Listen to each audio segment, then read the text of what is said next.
Assalamualaikum guys, bali ngayong araw na to ay gagawa pala tayo ng nuggets para kay Rashdan.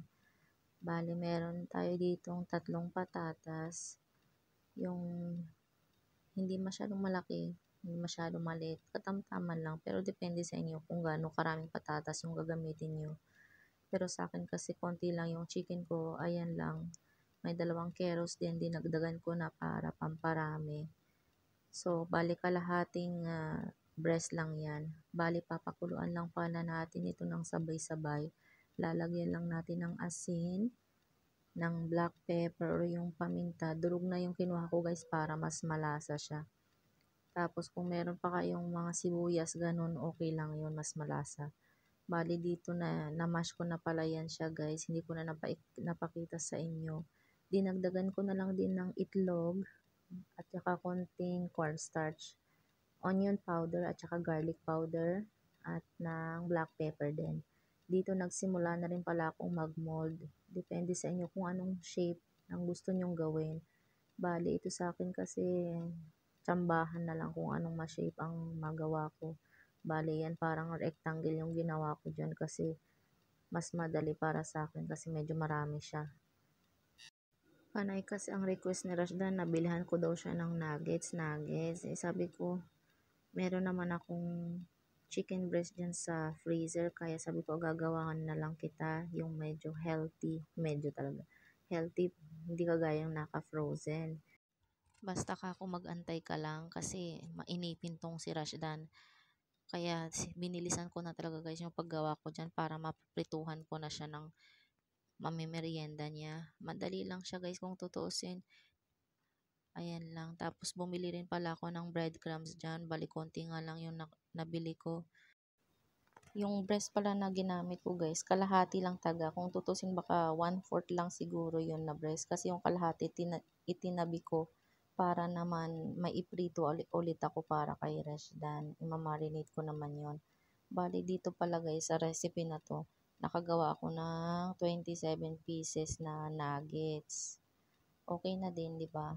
Mas healthy pa ito kasi meron siyang kasamang gulay, patatas at saka ng carrots. Ayan, malasa din naman siya guys. Sabi ni Rashdan, mas masarap daw to kaysa dun sa nabibiling frozen. Sabi ko, ay nambola pa si Rashdan. So, ayan na guys, malapit na tayong matapos sa ating minekos-mekos na nuggets. So, ayan na guys, 27 pieces yung nagawa natin. Bali dito, nagbitak na pala ako dito ng itlog para dyan natin isasawsaw yung ating nuggets bago natin siya i-breading. Bali yung nabili ko palang breading guys is yung kulay orange. Wala akong makita nung puti. So, okay na din yun kaysa wala. Kasi kaysa man maghanap ako sa ibang tindahan. Ayan lang guys yung nabili kong breadcrumbs guys. Pero sumakto naman siya dyan sa ginawa kong mga nuggets. Bale, inilublog ko lang yung nuggets guys dito sa itlog na may tubig. Hindi ko na nilagyan ng asin guys kasi baka medyo na siya, umalat na. Tapos ayan, nilublog ko na rin siya dyan sa may breadcrumbs natin. In fairness guys, tignan nyo para talaga siya yung nabibili sa sa tindahan na naka-frozen.